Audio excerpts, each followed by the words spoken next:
Assalamualaikum warahmatullahi wabarakatuh. Perkenalkan, nama saya Dr. Anggita Putri Kantilara. Saya dokter spesialis radiologi, subspesialis radiologi intervensi.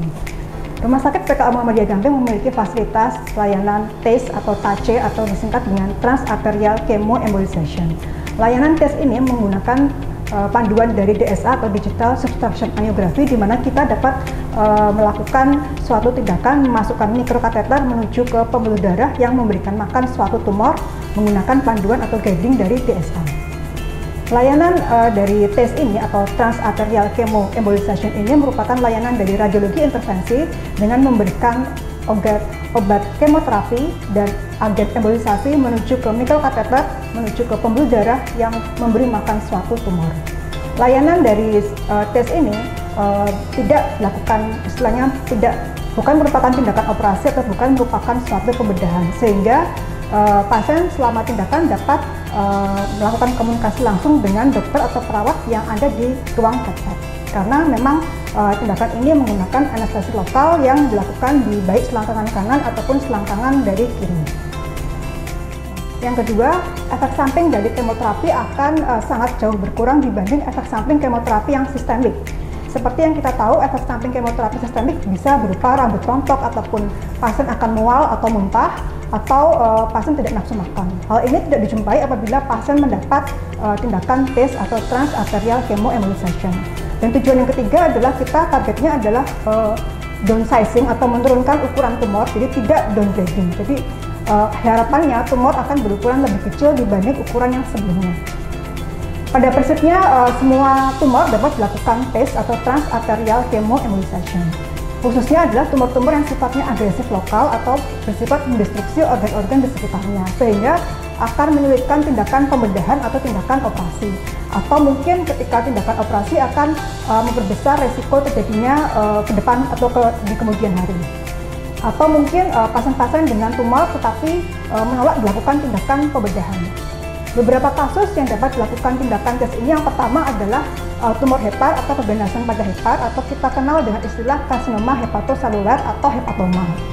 Seperti yang kita tahu, insiden hepatoma masih sangat tinggi di Indonesia karena sangat berkorelasi dengan temuan dari hepatitis B kronis. Jadi semakin tinggi temuan hepatitis B kronis akan semakin meningkatkan temuan karsinoma hepatoseluler.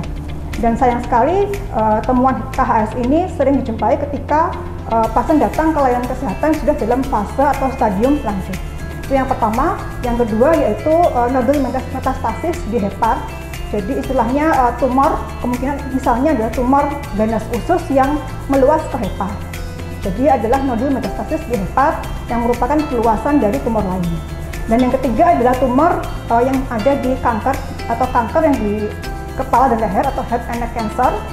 Terutama adalah tumor di kepala dan kanker yang sifatnya lokali agresif, jadi merusak organ-organ sekitarnya sehingga membuat tindakan pembedahan akan sulit dilakukan.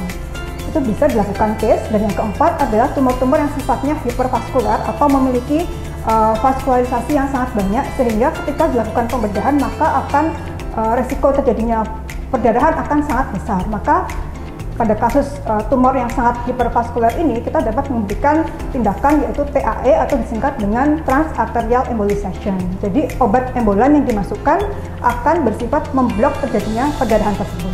Sehingga diharapkan ketika pembedahan maka volume perdarahan akan sangat minimal.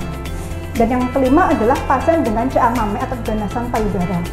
Kasus CA mame memang sangat banyak ditemui di Indonesia, sehingga kami tawarkan suatu tindakan namanya TACI atau namanya Transarterial Chemoinfusion. Jadi pemberian obat kemoterapi diberikan secara spesifik menuju ke pembuluh darah yang memberikan vaskularisasi ke pembuluh darah di payudara.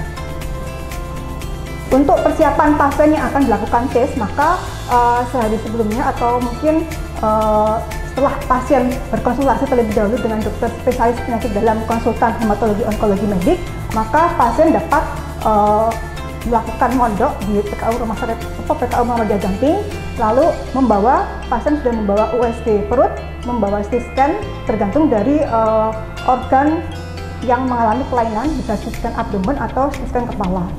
Lalu pasien akan membawa lakukan pengecekan darah seperti cek darah rutin dan lain sebagainya, dan foto toraks. Setelah dilakukan istilahnya aman, tidak ada komplikasi, maka keesokan harinya pasien dapat dilakukan tes atau transarterial chemoembolization. Untuk tindakan ini dilakukan di ruang cath lab, jadi di ruang ini dilakukan di ruang cath lab, jadi pasien berbaring di ruang cath lab, lalu akan dilakukan disinfektan di selang tangan kanan atau selang tangan kiri. Lalu kita lakukan anestesi lokal, jadi pembiusan tapi sifatnya lokal, sehingga memang bisa dikatakan bahwa tes ini adalah tindakan yang sifatnya bukan pembedahan atau tindakan yang non-invasif karena memang tidak dilakukan pembedahan pada pasien. Setelah pasien dilakukan lokal anestesi di selangkangan, maka kateter akan dimasukkan menuju ke pembuluh darah yang memberi makan ke tumor tersebut. Setelah kateter utama masuk, maka dilanjutkan dengan pemberian kateter mikro atau kateter yang sangat kecil atau halus menuju ke pembuluh darah tersebut. Setelah masuk dan dengan panduan DSA tadi, maka obat atau kemoterapi akan dimasukkan sesuai dengan lokasi tumornya, jadi spesifik pada tumor tersebut. Dan selanjutnya akan kita masukkan embolan. Jadi sifatnya embolan tersebut akan memberikan atau istilahnya menghentikan aliran darah di pembuluh darah yang memberi makan tumor tersebut. Sehingga harapannya ketika tumor akan kekurangan oksigen atau kekurangan pasokan makanan, maka tumor tersebut akan mati atau bahkan berkurang atau bahkan hilang. Itu untuk tindakannya. Setelah tindakan selesai, maka kita melakukan pengambilan kembali kateter utama dan kateter mikro kita ambil kembali, lalu pasien akan kembali ke bangsal. Setelah tindakan, maka pasien akan kembali ke bangsal dan akan dilakukan observasi paling tidak 8 jam. Apabila tidak ada komplikasi, maka pasien akan kembali keesokan harinya. Jadi hari pertama pasien membawa hasil USG abdomen dan CT scan dan dicek, dilakukan pengecekan darah. Hari kedua pasien tindakan TAC-nya dan hari ketiga pasien bisa pulang. Semoga sahabat PKU bisa berkonsultasi kepada kami apabila mengalami layanan atau mengalami temuan seperti di atas, seperti tumor hepar, tumor payudara, ataupun tumor-tumor yang tadi sudah saya sebutkan di atas. Terima kasih. Assalamualaikum warahmatullahi wabarakatuh.